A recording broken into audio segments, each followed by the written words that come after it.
Bienvenue à la méditation de la parole de Dieu de l'Évangile de ce jeudi, le 11 avril 2024. Donc, nous sommes au deuxième semaine de Pâques. Nous allons commencer par le signe de la croix qui nous rassemble, nous les chrétiens. Au nom du Père et du Fils et du Saint-Esprit. Amen. Chers amis, comme on le fait chaque jour, le Seigneur nous invite encore une fois pour écouter l'évangile de ce jour et aussi essayer de méditer sur cet évangile. L'évangile qui va nous servir de méditation aujourd'hui, c'est l'évangile selon Saint Jean, le chapitre 3, du verset 31 à 36. Alléluia, Alléluia, il est vraiment ressuscité. Alléluia, Alléluia, crions de joie. Jésus, il est vraiment ressuscité. Le Seigneur soit avec vous. Évangile de Jésus-Christ selon Saint Jean.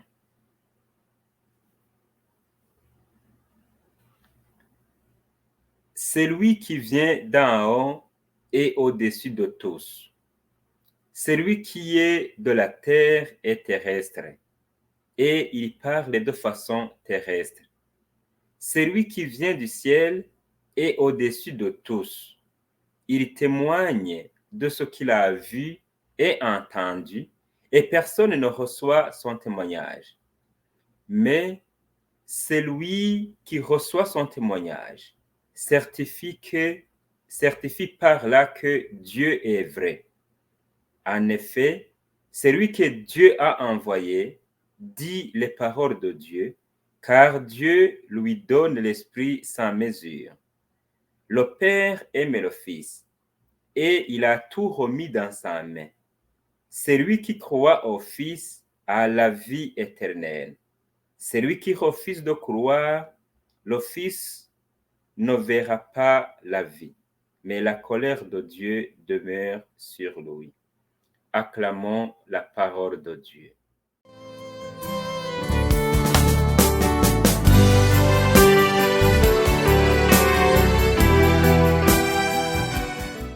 Voilà, chers amis, la parole de Dieu que l'Église a prévue pour nous en ce jour. Et aujourd'hui, l'Église fait mémoire de Saint Stanislas, un évêque de Cracovie, en Pologne, qui a été assassiné au cours d'une célébration eucharistique.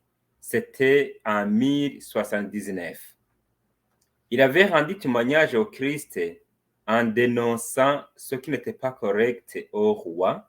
C'est le roi Boleslas, et il l'a excommunié. Pour se venger, ce roi l'a assassiné personnellement. Il est donc devenu martyr par le fait qu'il a rendu vraiment témoignage au Christ. Raison pour laquelle d'ailleurs aujourd'hui on porte l'étole rouge, même si on est dans cette période pascale. Normalement on portait l'étole blanche. Revenons alors à la parole de Dieu de ce jour. Nous sommes dans le temps pascal.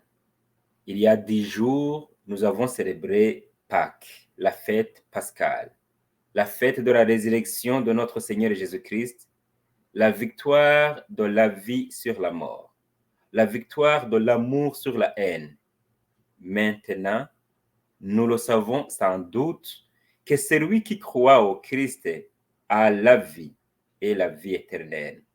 Nous l'avons entendu dans cet évangile de ce jour. Alors, je vais lire ou relire un petit passage que j'ai voulu qu'on essaie de méditer vraiment en long et en large dans cet évangile. C'est là où on nous dit, en effet, celui que Dieu a envoyé dit les paroles de Dieu, car Dieu lui donne l'Esprit sans mesure. Le Père aime le Fils, et il a tout remis dans sa main. Celui qui croit au Fils a la vie éternelle. Celui qui refuse de croire le Fils ne verra pas la vie, mais la colère de Dieu demeure sur lui. Voilà le passage que j'ai voulu qu'on médite sur le passage que j'ai voulu que l'on médite vraiment dans cet évangile. Il faut bien comprendre, celui qui a été envoyé, c'est vraiment Jésus lui-même, le Christ Jésus. Il annonce la parole de Dieu. Actuellement, il l'annonce encore en passant par son Église, en passant par ses envoyés, les prêtres, les évêques, d'ailleurs tous les baptisés, parce qu'ils ont reçu cette mission-là de rendre témoignage au Christ, d'annoncer la bonne nouvelle. Mais c'est vraiment lui qui agit, donc le Christ. Parce que même la parole qu'on annonce, c'est la parole du Christ lui-même. Les sacrements que l'Église célèbre, elle les célèbre au nom du Christ lui-même. Et celui qui croit, il a la vie et la vie éternelle.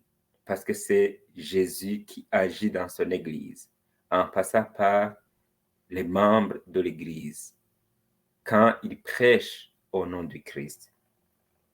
Ici alors, chacun peut se regarder. Est-ce que moi, donc on se regarde chacun, est-ce que moi, je crois vraiment au Christ? Comment est-ce que je crois au Christ? Ou je crois en lui? Qu'est-ce que je fais pour montrer que je crois en lui? Il se rend présent dans son Église, dans sa parole, dans les sacrements, surtout les sacrements de l'Eucharistie que nous vivons souvent, et même le sacrement du pardon que nous vivons de temps en temps. Et ces deux sacrements sont les moyens de rencontrer le Christ de manière, j'allais dire, proche et souvent. Est-ce que moi je célèbre ces sacrements convenablement? Donc, c'est cette parole de Dieu nous aide vraiment à nous examiner, à voir. À la fin de cet évangile, il nous a rappelé en disant, celui qui refuse de croire le Fils, il ne verra pas la vie. Nous venons d'entendre que vraiment lui, donc le Christ et Jésus, c'est lui qui nous conduit, qui nous guide. Il fallait vraiment accueillir sa parole et nous laisser vraiment guider par lui. Nous laisser guider par lui. Croyons alors en lui, rendons-lui témoignage, cherchons la vie. Celui qui accepte d'être pour le Christ, il a la pleine vie, non pas celle du monde. La vie en dehors de Dieu, en dehors de Jésus, n'est pas la pleine vie. Jésus, il est le chemin, il est la vérité, il est aussi la vie.